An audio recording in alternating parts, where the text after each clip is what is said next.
S guys பார்த்தீங்கன்னா ஃபேஸ்புக்கில் நாங்கள் ஒரு 4 to 5 months முன்னாடி ஸ்டார்ட் பண்ண ஒரு பேஜ் குட்டு கப்புள் சொல்லிட்டு. ஸோ அந்த பேஜை வந்து இப்போ ஹேக் பண்ணிட்டாங்க இந்த சென்ஸ். எஸ், என்னோட நேம் தான் வந்து அட்மினாக இருந்துச்சு, என்னோடய அக்கௌண்ட் தான் ஆக்சுவலி. ஸோ என்னோடய அக்கௌண்ட்டை அவங்க ரிமூவ் பண்ணி வேறு யாரும், ஆக்சுவலி இது வந்து எப்படி வந்துச்சுன்னு சொல்லிட்டு நான் ஒரு ஃபோட்டோ கீழே போடுறேன் பாருங்கள்.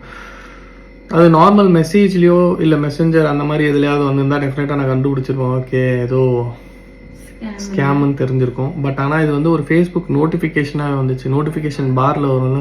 ஸோ நோட்டிஃபிகேஷன் பார்லேயே வந்தனால நம்பி அதை கிளிக் பண்ணிட்டேன். எஸ், அது ரொம்ப பெரிய தப்பு தான்.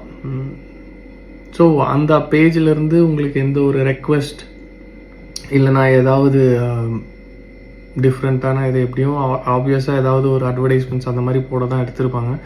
டெஃபினட்டாக பிலீவ் பண்ணாதீங்க, யாரும் நம்பி போயிடாதீங்க.